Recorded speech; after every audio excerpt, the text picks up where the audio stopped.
Continuar com o tema As Emoções Saradas pela Graça. Emoções Saradas pela Graça, hoje parte 6.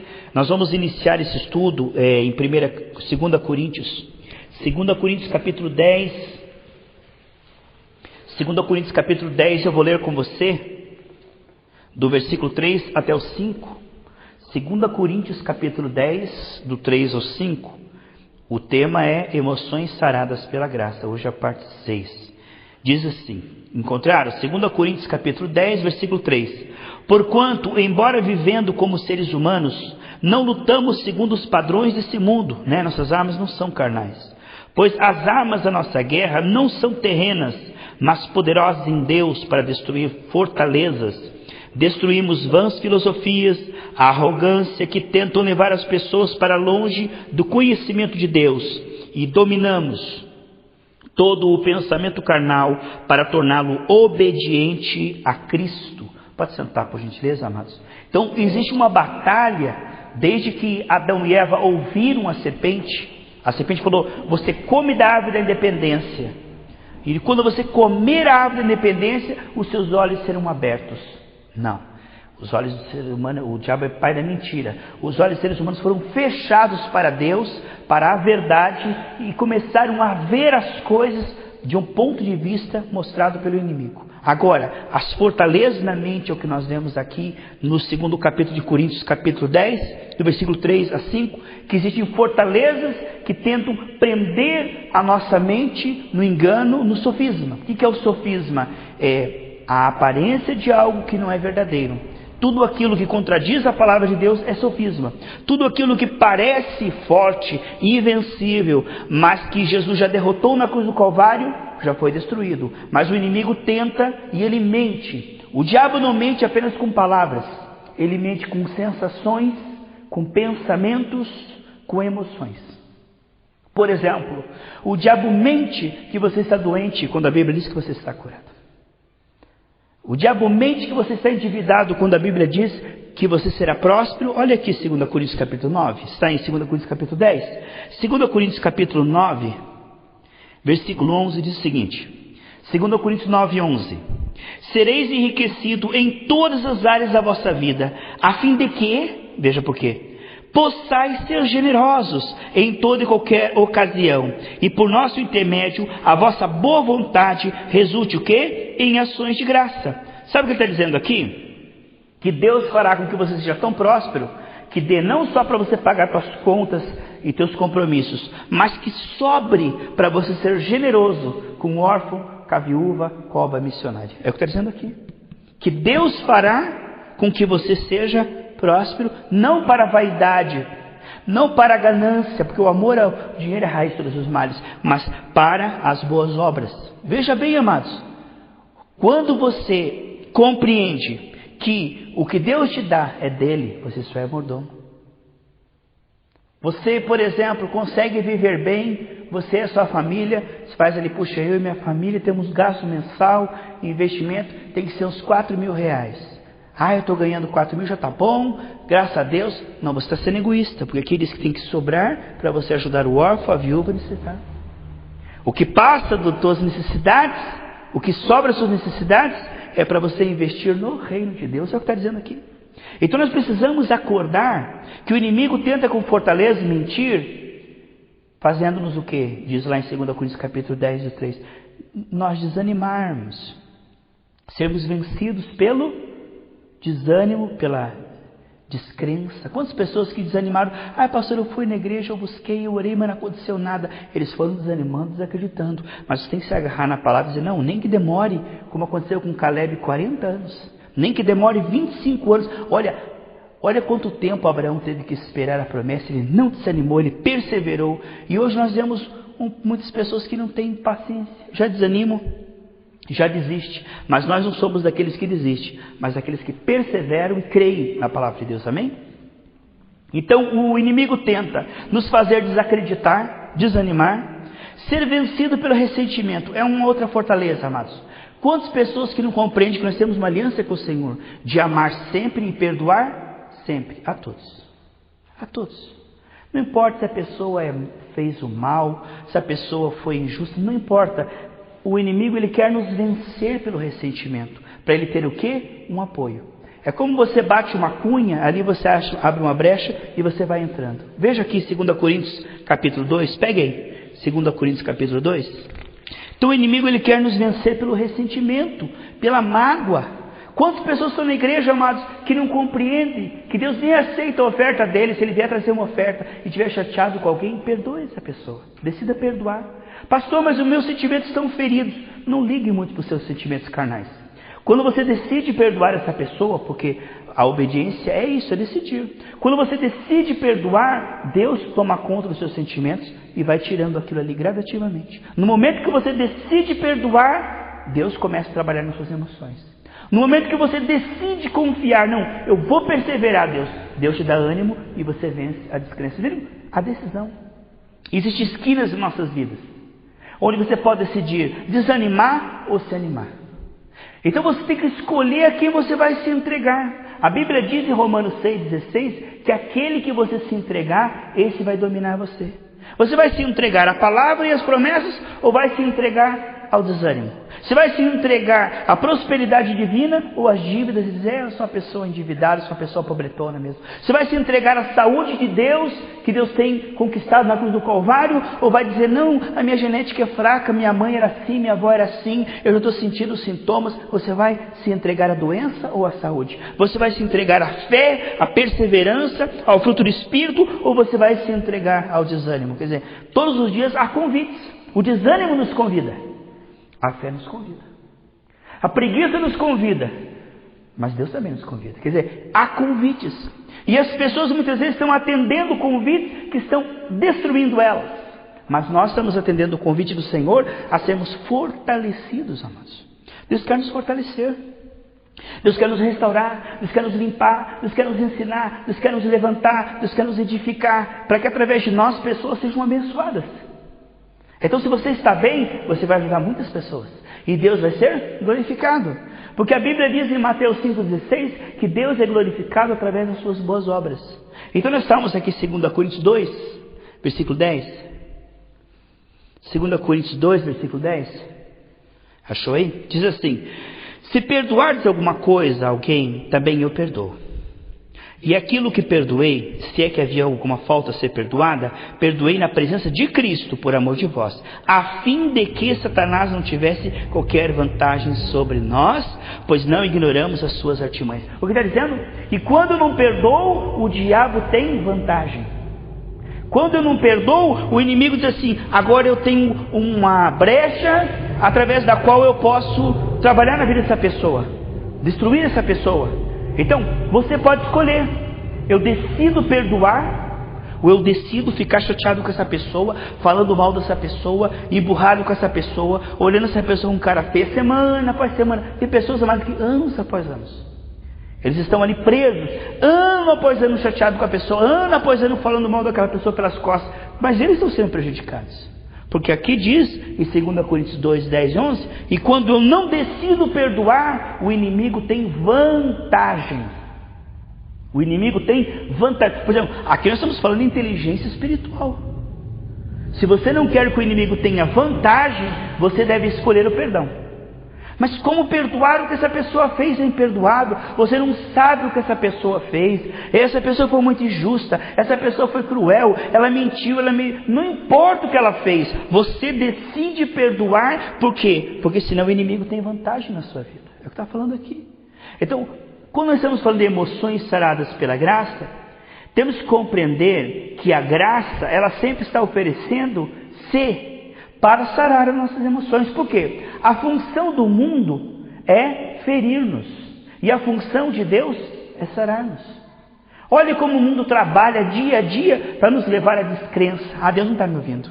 Ah, não está adiantando. Então, tudo que esse mundo faz é para desanimar você.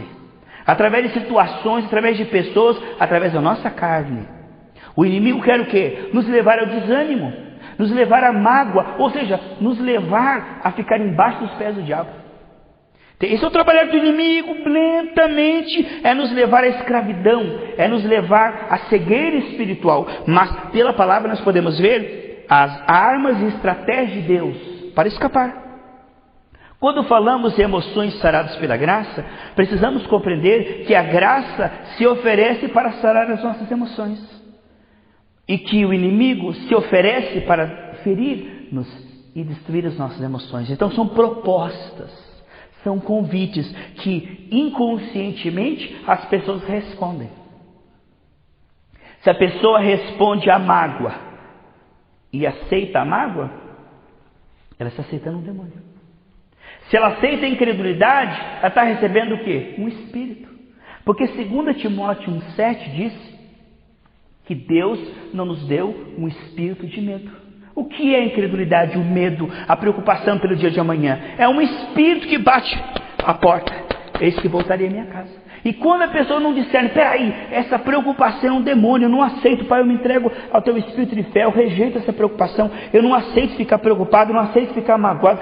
Essa pessoa, ela é inteligente espiritual, por quê? Porque ela sabe rejeitar, refutar, renunciar e expulsar o mal da sua vida. E quando o mal sai da sua vida, por exemplo, uma pessoa está com infecção, uma febre alta, ela não tem nem força para levantar e comer, ela fica fraca. A infecção, ela tira o nosso ânimo, a nossa força. Mas quando a pessoa vence a infecção, ela fica normal de novo. Aí ela tem ânimo de novo. Por quê? Porque a infecção, ela tira o desempenho da pessoa. A infecção, ela tira o ânimo da pessoa. Mas quando você vence a infecção, aí você volta a ter ânimo. Assim espiritualmente falando. Quando o mal vem numa pessoa, ela fica fraca. Ela não tem força para orar. Ela não tem força para ir para a igreja. Mas quando ela vence aquilo, aí ela volta a ser aquilo pela qual ela foi feita. Pois nós somos feitos para adorar a Deus. Isso é normal, a vida é normal de uma pessoa.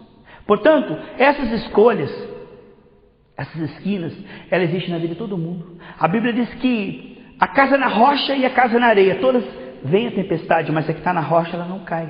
Então, todos os dias nós somos entregues à morte. Todos os dias há esses convites, amados. A gente não entende, mas as pessoas, consciente ou inconscientemente, estão dando respostas na vida que afetam o seu destino. Lembre-se, quando o povo estava no deserto, alguns se entregavam à palavra, andavam com Moisés, dizendo, não, mas Deus falou que nós vamos sair desse deserto. E eles saíram.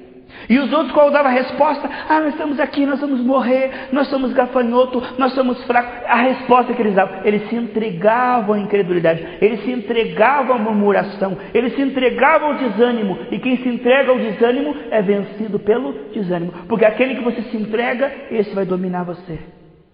Romanos 6,16. Aquele que se entrega, esse vai ser o seu Senhor.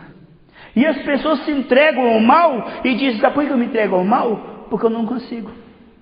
Sabe por que eu me entrego ao mal? Porque o mal é mais forte do que eu. Não é verdade? Em Gênesis 4,7 diz que o mal luta contra você, mas você tem que dominá-lo. Em Gálatas 5,16 diz que você se entregará ao Espírito, você não se entregará aos desejos da sua carne. Então há uma guerra em que há igualdade. Nós não podemos dizer assim, se entregar a Deus é difícil. Não, isso é mentira do diabo. Se entregar a Deus é uma possibilidade. É tão possível você se entregar ao mal, como você se entregar a Deus. Mas se as pessoas se entregam ao mal, e dizem, o mal é mais forte que eu. Aí está o sofisma. O mal não é mais forte que você. Mais forte que você é o Espírito Santo, amém?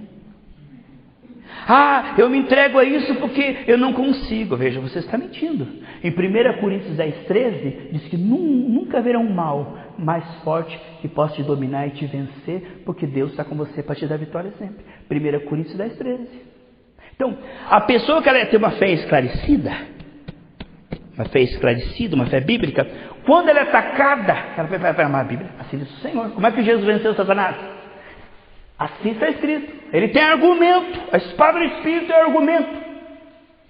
Ele sabe como responder, ele sabe como ler aquela circunstância e responder com o ponto de vista de Deus. É de forma que ela ganha a mente de Deus. Ela vê a doença, peraí, se o inimigo ser vencido, eu posso vencê-lo. Ele passa o problema financeiro, peraí, mas eu fui feito para prosperidade, para sobrar dinheiro e não faltar. Eu fui criado por Deus para prosperidade, eu posso vencer essa dívida. Ele vai, como Davi diante de Golias, eu posso vencer isso porque Deus está comigo. Agora a pessoa que não tem revelação, vem a luta, Deus não está comigo mesmo. Não tem jeito, acho que eu sou pecador, sou fraco, eu acho que não tem jeito. Para mim, a pessoa ela se entrega ao mal. Ela se torna vulnerável porque ela não sabe que em Cristo ela é capaz. Porque Deus nos fez mais que vencedores em Cristo. A Bíblia diz em 2 Coríntios, peguei 2, 2 Coríntios 2, 14. 2 Coríntios 2, 14. Contudo, graças a Deus, que nos faz triunfar, que nos conduz em triunfo, sempre. Tudo que você estiver passando, se você se entregar ao Senhor, diz ali, não importa a luta, não importa o gigante, não importa o problema, aqui está dizendo, não importa o que vem contra você. Aqui está dizendo, que se você se entregar ao Senhor, Ele te conduz em triunfo, em vitória, sempre. Deus tem condição de livrar você e eu, não importa a luta, desde que nós aprendemos a nos entregar a Ele. Naquela situação, Pai, eu decido me entregar, a Tua palavra diz que eu sou mais que vencedor. A Tua palavra diz que o Senhor vai me ouvir, vai me atender, então eu creio nisso. Quer dizer, é uma guerra, você está vendo uma coisa e a Bíblia está dizendo outra. Deus diz assim, Abraão, você é pai de uma multidão. E passou anos e anos, imagine, mas 24 anos depois que Deus falou. Você pode imaginar? Como é teu nome? Deus me chama de pai de multidão. Ah, é? Quantos você tem? 99. E quantos filhos você tem? Nenhum. Peraí, então você é um mentiroso. Se Deus te chama de pai de uma multidão, já passou 24 anos e você não tem nenhum filho, como é que você é pai de uma multidão? Veja. A promessa de Deus muitas vezes ela é provada, porque Deus fala uma coisa, você está vendo outra. Deus fala uma coisa, agora você vai escolher viver por vista ou por fé. Você vai perseverar na palavra, mas não conseguirá. Sabe por que as pessoas não conseguem perseverar na palavra? Porque elas não estão diante da palavra. Sabe como é que você vai conseguir perseverar nessa palavra? Se você estiver diante dessa palavra. Se você estiver semana após semana se alimentando dessa palavra, você conseguirá perseverar na palavra na hora da luta. Na hora da luta, a Bíblia diz assim, estima ela e ela te livrará. Valoriza ela, honra ela. Quando a árvore da vida era o centro do jardim, tudo ia bem. Sabe o que é a árvore da vida? É Cristo, é a palavra. Quando a árvore da vida era o centro, mas quando Adão escolheu a árvore do conhecimento do bem e do mal, a árvore da independência, aí veio os efeitos da queda da maldição. Veja? Coloque a palavra do centro da sua vida. Ah, eu estou uma vida muito corrida, pastor, eu tenho tempo de ir na igreja ouvir a palavra, não, eu sou uma pessoa muito ocupada, muito importante. Então, você não vai dar tempo para a palavra, você não vai se alimentar da palavra. Na hora da luta, você não terá a palavra, você não ficará do lado da palavra, você vai crer no problema, se entregar ao problema e ser vencido pelo problema. Você despreza a espada, então na hora de manejar a espada, você não tem espada. Mas se você honra a palavra, o Espírito te fará lembrar do que você tem ouvido. Na hora da luta, Deus te ajudará. Se você anda com Ele, Ele anda com você. Ah, o Nil faz, não faz diferença ir nesse culto lá ouvir a palavra. Não faz diferença. Não faz diferença se almoçar um dia ou ficar tonto. Será que faz diferença ou não faz diferença? Se ficar um dia sem almoçar tonto, assim, quase desmaiando, ficando na parede, tremendo assim, ou almoçar, será que faz alguma diferença? Não, já almoçou ontem. Já almoçou antes de ontem, hoje não precisa almoçar não. O que é isso? Todo dia, pão nosso de cada dia. Assim como o nosso corpo tem sede e fome, nossa alma tem fome e sede. E nessa manhã nós estamos sendo fortalecidos, amém, amados? Então, há uma batalha espiritual. Tanto que em Efésios capítulo 6, Paulo escrevendo, ele diz assim, 3 vezes ele diz assim, enchei-vos do Espírito para que possais resistir. Veja, a batalha é tão grande, amados, e é contra espírito sem corpo. Nós somos feitos um pouco menor que os anjos, e os demônios são anjos caídos. Então o que acontece? Nossa batalha é tão grande, que se nós não nos revestirmos, nós não conseguimos, nós desanimamos. Vê crente aí vencido pela mágoa? Crente vencido pelo mundanismo, pela prostituição? Crente vencido por tudo quanto é mal? Por quê? Porque ele não se revestiu. O mal veio e venceu, prevaleceu. Mas se nós nos alimentarmos, porque o homem é o que ele come, se ele for forte, ele é forte. Na hora da luta nós estaremos fortalecidos. Você crê? Olha só. Então há uma batalha na mente que quer poluir as suas emoções. Há uma batalha na mente querendo poluir as nossas emoções, colocar nas nossas emoções o medo, a dúvida, a mágoa, a impureza, o ódio, toda sorte de sentimentos ruins. Mas a palavra de Deus inspira em nós bons pensamentos. A palavra de Deus, ela nos lava, nos limpa. Uma pessoa que se expõe à palavra, ela começa a pensar diferente. Ela começa a falar diferente, ela começa a agir diferente, ela começa a tomar decisões diferentes, ela começa a conversar com as pessoas diferentes, porque a palavra de Deus, ela muda as pessoas. Isso é um milagre. A Bíblia diz em Romanos 3:23 que todos pecaram e carecem da glória de Deus. Romanos 3:23 diz: todos pecaram e carecem da glória de Deus. Sabe o que acontece? O homem foi feito à imagem e semelhança de Deus. Mas quando ele escolheu a independência, ele perdeu a vida espiritual. O homem continuou no seu corpo vivo. O Adão não morreu na hora, continuou fazendo filhos. A sua alma continuou sentindo. Mas o seu espírito agora não percebia mais a Deus, não tinha saudades de Deus, não falava mais com Deus. A morte espiritual é o quê? Não ter saudade de Deus, não ver necessidade da Bíblia, não ver necessidade de vir na igreja. Uma pessoa assim, a Bíblia diz que ela está morta espiritualmente. E essa é a pior morte. Uma pessoa que não tem relacionamento com Deus e com a palavra de Deus, a Bíblia diz que ela está morta. E essa morte, e ela morrendo assim morta, ela irá para a segunda morte. Mas os vivos não morrem, porque a Bíblia diz em João 5:34, é aqueles que creem em Cristo não entrarão em juízo, mas já passaram da morte para a vida. Essa palavra, ela te vivifica. Vamos dar um exemplo. A palavra, ela te vivifica, mas as lutas, elas nos desanimam, elas sugam a nossa força. Não é assim que você almoça, você fica forte, daqui 4, 5, 6 horas com a luta, corre para lá, aquela energia vai acabando, você tem que comer de novo. Entende como é? Então a palavra de Deus, ela nos fortalece, mas os embates, tentações e provas da vida nos sugam, e há necessidade de repor novamente essa força, entende? Nós dependemos do Senhor novamente. Assim nós nos alimentamos da graça e ficamos fortes, mas aí vem uma luta, uma tentação, uma perseguição, uma prova, uma luta na mente, e vai nos sugando. E se nós não repomos as forças, ficamos anêmicos espirituais, ficamos aí em coma espiritual, passivos. Deus não me ouve mesmo, eu não vou mais na igreja, não adianta pedir, Deus não me deu. Começa a se tornar uma pessoa desanimada, vencida pelo mal. Mas nós não, amém? Então a Bíblia diz que todos pecaram e carecem da glória.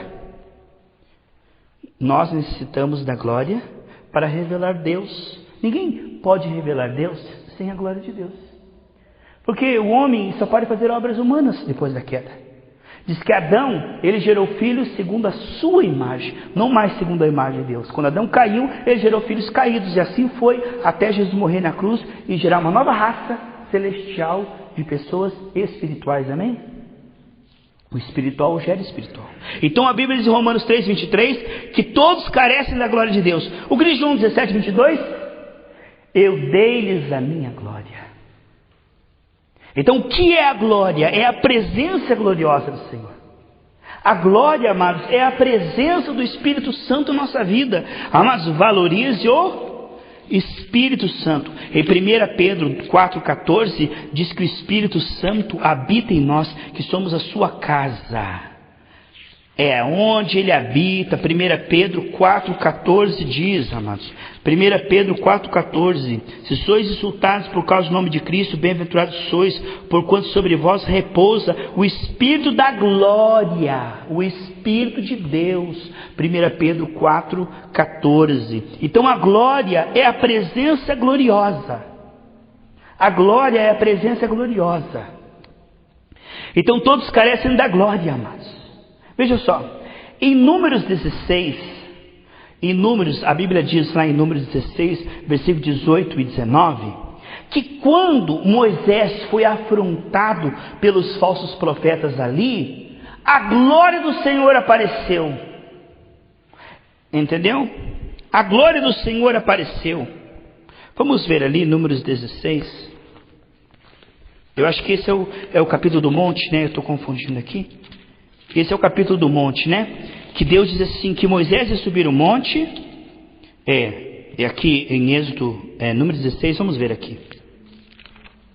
Então o que nós vemos, amados, é que a glória de Deus aparecia numa coluna de fogo e de fumaça no Antigo Testamento. Mas agora no Novo Testamento, o que a glória de Deus está? Qual é a caixa que segura a glória de Deus? É o nosso corpo, amados. É dentro de nós que habita. Números 16, 18. Diz assim, ó. 16, 18. Assim cada um deles pegou incensário, acendeu incenso e postou com Moisés e com Arão a entrada da tenda do encontro. Corá decidiu reunir todos os seus seguidores e entrar na tenda do encontro, incitando-os contra Moisés e Arão. Quando de repente a glória do Senhor Yahweh revelou-se diante de toda a comunidade. E o Senhor preveniu Moisés: apartai-vos deste povo, pois exterminá-lo-ei agora mesmo. E depois diz o versículo 35, lá que a terra se abriu e engoliu eles. O que a glória faz, amados? A glória vem e decide. Quando eles disseram: vamos disputar com a liderança, nós somos mais ungidos que os pastores, nós vamos criar um grupinho aqui e vamos ir contra a liderança, nós vamos agora, Moisés vai ver o que Arão. Aí Deus, a glória do Senhor apareceu. E aquele que Deus ungiu, que é eu, que é você, Deus defende. É o que está dizendo aqui. A glória é a presença decisiva para exercer justiça e vingança. A glória do Senhor, ela vem para exercer justiça e vingança, para destruir os adversários. E quem são os adversários? A doença, a dívida, o pecado, a fraqueza. O trabalho do Espírito Santo é exercer vingança. Por exemplo, aonde Jesus passava, ele não fez o homem doente. Então onde Jesus passava, ele olhava uma pessoa doente e ele exercia vingança. Sai enfermidade, entendeu? Porque aquilo ali tinha que sair. Porque ele era um representante de Deus. Aonde Jesus passava e tinha um morto, ele exercia vingança. Sai morte, porque ele é a vida. Então, o trabalho do Espírito Santo é o quê? Manifestar através da nossa oração justiça e vingança, destruir as obras do mal. Porque para isso Jesus se manifestou em carne, para destruir as obras do diabo. E as obras do diabo é matar, roubar e destruir. Então nós fomos ungidos. A glória de Deus, ela vem para decidir. Quando você põe a mão e diz assim, em nome de Jesus, ali é a decisão, ali é a glória de Deus, ali é a operação de Deus através da sua fé, destruindo as fortalezas do diabo. Então, emoções saradas não é só você ser sarado, mas você ser um canal. Porque Deus disse a Abraão: eu vou te abençoar, e através de você todas as famílias da terra serão abençoadas. Sabia que Deus te abençoa? Para você ser um canal de bênção. Diz João 7,38, rios fluirão do seu ventre. Que significa que não só Deus te abençoa, mas para você abençoar. Não só Deus te perdoa, mas para você perdoar. Somos estes que carregam a glória de Deus para a glória de Deus. Deus é a nossa fonte, mas Deus é o nosso alvo, que Ele seja em tudo glorificado. É o que diz em Mateus 5,16: assim resplandeça as vossas boas obras diante dos homens, para que eles vejam e Deus seja glorificado. Não você, Deus seja glorificado. O que nós vemos, amados, que quem não é autorizado, lá em Êxodo 19 diz assim, Êxodo 19, versículo 12 e 13. E quando Moisés foi autorizado a subir no monte, e a glória do Senhor estava ali, Rosana, disse quem não era autorizado, Êxodo 19, versículo 12 e 13, quem não era autorizado e tocasse no monte, morreria. Êxodo 19, versículo 12 e 13, e também versículo 20 ao 24. Diz que se fosse um animal que tocasse no monte, seria morto. Ou seja, quem não foi autorizado e tentar tocar nos limites da glória, perecerá. Quem é que tem que ser destruído que toca na glória? A doença que toca no teu corpo tem que ser destruída. Porque tocou na glória, nosso corpo é templo do Espírito. A miséria que tocar na tua família, o vício que tocar na tua família, entende, amados? A impureza que quiser tocar na tua mente, isso não foi autorizado, isso tem que ser destruído, queimado pela glória. Nós somos o canal da glória de Deus, para a glória de Deus. Uma coisa importante, amados, quando foi dado um decreto pelo rei Assuero, sem ele perceber, que matasse todos os judeus, Mardoqueu chegou lá e falou assim: Rainha Esther, intervém nessa situação, porque quem sabe para isso você foi levantada. Você está aí como rainha, mas Deus te colocou aí não para você ficar bela e formosa, mas Deus tem um propósito aí. Então Esther 4,14 diz assim: se você não agir, livramento virá de outra parte, mas você perecerá. Ele diz: olha, Esther, Deus te colocou nesse momento histórico, nessa situação, para ser canal de Deus. Se você não tomar posição e não for canal de Deus, Deus vai usar outra pessoa, a obra de Deus será feita, só que você será rejeitado. O que significa isso, amados? Que Deus nos ungiu para cooperar, que Deus conta conosco. mas Deus não precisa de nós. Deus conta conosco. Se nós fizermos a obra, teremos galardão. Se nós não fizermos, Deus fará através de outra pessoa. A obra será feita. Porque Deus conta conosco, mas Ele não precisa de nós. Esther, ó, que oportunidade, que privilégio. Deus te ungiu para resolver a situação. Haja, e Deus te honrará. Não vai agir, Esther, Deus vai levantar outra pessoa. A obra de Deus será feita. Amados, nós somos membros do corpo. Deus conta conosco, mas Deus não precisa de nós. Ó, a igreja conta conosco, mas a igreja não precisa de nós. Se eu sair daqui, ela não perece, Deus levanta outra pessoa, a obra será feita. Eu perderei o galardão, perderei a oportunidade, mas Ele fará, porque eu preciso da igreja, mas a igreja não precisa de mim. Ninguém sozinho é maior que a igreja. Entende? Ninguém sozinho é maior que a igreja. A igreja é o corpo. Eu corto esse dedo aqui, ó, ele apodrece. O corpo vai sentir falta dele. Puxa, esse dedo fazia falta. Mas o corpo vai sobreviver. Mas o dedo não. Portanto, aquele que diz, eu sou importante, se não tiver aqui a igreja cai. Ah, coitado de você. Sai e a igreja cresce. Porque a igreja não precisa de você. Você precisa da igreja. A igreja não precisa de mim. Eu preciso da igreja. Porque a igreja é a noiva de Cristo. E é um privilégio, uma vantagem eu ser colocado no corpo de Cristo. Isso é honra. Agora, se eu me acho mais importante ou maior que o corpo, Deus mostrará que eu sou insignificante. A obra será feita por outro. E tira eu, coloca uma criança, faz uma obra melhor que eu. Porque Deus é Deus. E Ele não precisa de nós. Nós precisamos dEle. Certo? Nós queremos dizer que a Gerados pela Graça foi levantada por Deus para cooperar com outros ministérios, que aceite essa cooperação. Nós estamos aqui nesse bairro para fechar as igrejas ao redor, mas para ajudar as igrejas ao redor a serem fortalecidas. Esta igreja tem sido usada por Deus, através da mídia, através de outras coisas, para encorajar, fortalecer outras igrejas. É para isso que Deus nos levantou, para cooperar com o corpo de Cristo. Nós estamos aqui para fechar as portas de igrejas vizinhas, para destruir as obras ao redor. Mas aquele que aceitar a nossa cooperação, nós vamos ajudar e aquela igreja vai ser fortalecida. Porque nós estamos aqui para cooperar com o reino, não para dividir, não para destruir. Veja, amados, não somos melhores e nem superiores.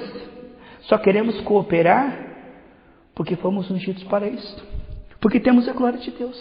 Portanto, aquele que nos quiser nos ouvir, seja vindo aqui, ou pela internet, ou ouvir os nossos auxiliares, serão fortalecidos pela graça, como nós estamos sendo fortalecidos pela graça, e implantarão isso na sua igreja local, e essas igrejas serão fortalecidas.